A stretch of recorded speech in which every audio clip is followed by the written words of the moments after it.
ini bisa dipandang Iran menyerang ini adalah momentum memberikan keadilan bagi bangsa Palestina, terutama rakyat Palestina di Gaza yang sedang dibantai, digenosida.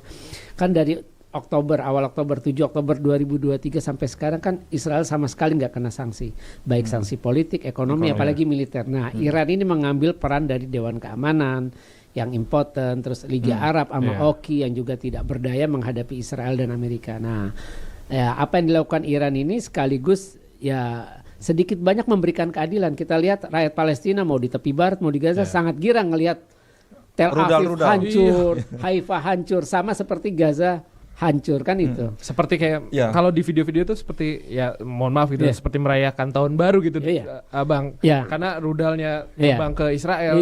Iran itu kan itu yang nggak pernah dibayangkan oleh rakyat Gaza atau dunia. Ternyata Iran yang dikenai sanksi politik, ekonomi, militer oleh Amerika sejak 1979 bisa memberikan serangan balasan menyakitkan. Bahkan disuruh Trump menyerahkan Khamenei, pemimpin tertingginya Ali Khamenei nggak mau menyerah. Jadi kemungkinan besar perang akan berlangsung lama, dan itu tentu bagus. Pertama bagus ya karena Israel akan bakal makin agresif. terpojok karena memang dari awal ini Israel udah kalah dalam perang ini. Tapi gini, nanti lo ini kenapa bisa berpikir Israel bakalan kalah nih, Bang? Karena kan Israel banyak dukungannya. Bahkan terbaru adalah negara G7 yang kemungkinan besar akan support besar-besaran di negara-negara besar itu. Ini saya berani menyimpulkan kenapa Iran sudah menang sejak awal perang. Pertama, satu, ini negara tadi seperti saya sebutkan sudah dikenai sanksi politik, ekonomi, militer. Artinya mereka harus memenuhi kebutuhannya secara mandiri, baik itu kekuatan pertahanan, keamanan. Walaupun ada Rusia, Cina kan, tapi kan bantuannya terbatas karena ada sanksi itu kan. Nah, ini bisa melawan negara yang tiap tahun dapat bantuan ekonomi dan militer dari Amerika 3,8 miliar. Terus proyek sistem pertahanannya juga dibantu oleh bantuan Amerika sendiri. Terus itu satu kenapa bisa menang. Nah, ini negara yang diblokade secara ekonomi, politik, militer bisa melawan Israel yang menikmati bantuan luar biasa dari Amerika dari segi ekonomi dan militer, termasuk politik juga di Dewan Keamanan. Yang kedua, dalam konteks militer, Iran ini kan berperangnya sendiri. Kalau Israel kan keroyokan, dibantu Amerika, terus dibantu Inggris juga. Sama di Gaza pun lawan Hamas, Israel keroyokan. Itu kan menunjukkan namanya orang keroyokan dengan orang sendiri kan pengecut. Orang pengecut kan artinya orang yang kalah. Artinya militer Israel itu kan nggak sendiri, justru karena nggak sendiri itu, Bang. Ada Amerika, ada Jerman yang mendukung, ada Prancis, kan, ada Kanada gitu. Itu artinya kan apalagi negara-negara kawasan Amerika sudah menguasai itu di Timur Tengah. Ya itu tadi maksud saya begini, ketika orang berani berperang sendiri dengan orang keroyokan kan, yang pengecut kan yang keroyokan. Ibaratnya kalau kita di sini pendekar itu. Iya, artinya ya Iran ya tentu udah menang dalam posisi itu. Kalau Israel mungkin gak dibantu ya mungkin ya keoknya cepat kali sekarang aja udah istilahnya baru 2 hari perang Netanyahu udah minta bantuan Amerika. Terus Trump juga nggak nyangka serangan ini begitu menyakitkan buat Israel. Dia minta perang segera dihentikan, Iran menyerah tanpa syarat. Kan nggak mungkin. Sekarang kan artinya Iran yang berada di atas angin sekarang. Dan mereka tentu tidak akan menyia-nyiakan momentum ini. Karena kan sejak rezim mulai berdiri 1979 adalah bagaimana menghancurkan rezim Zionis Israel. Nah inilah momentumnya. Semoga.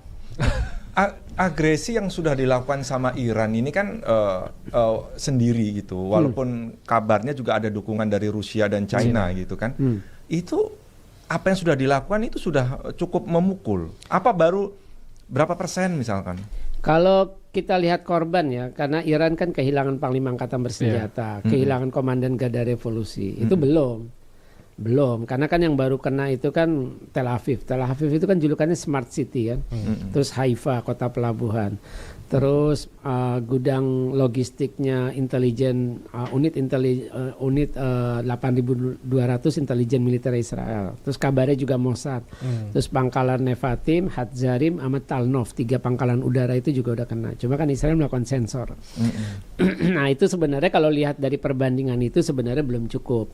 Tapi buat masyarakat Israel yang sudah depresi, perang lama dengan Hamas dan nggak bisa menang-menang, tawanan mereka nggak bisa dibebaskan, 3 tujuan yang ditetapkan Netanyahu gagal sampai sekarang, itu sebenarnya udah kemenangan. Karena apa yang dilakukan Iran makin bikin rakyat Israel takut. Nah ini evakuasi pasti berbondong-bondong, itu lewat Mesir, lewat laut. Ini udah mulai evakuasi dari Israel. Warganya balik ke negara asal karena kan mereka 2 kewarganegaraan. Oke. Gitu. Ya tadi ada prediksi soal perang ini akan berlangsung lama. Berarti Iran memang nggak harga dirinya sudah tercabik gitu tadi. Ya, jantung pertahanannya udah dibobol, masa tidak melawan gitu. Ya, karena sendiri sebenarnya saya tanya gini Bang, seberapa kuat ya Iran itu? Ya sudah ini saatnya ayo fight gitu. Mereka udah punya pengalaman perang lama 1980-1988 lawan Irak 8 Irak. tahun. Okay. Israel baru perang lama nih lawan Hamas. Ini Hamas ini milisi loh, bukan negara. Yeah. Nah sekarang Iran ini negara kan lain, kemampuannya, sistemnya, anggarannya, terus ketahanannya, terus skillnya itu kan beda dengan milisi. Nah, pasti Iran lebih kuat. Nah ini baru 2 hari aja Netanyahu udah minta bantuan. Ya, karena Netanyahu juga nggak menyangka. Belum siapa yang menyangka Tel Aviv akan hancur begitu.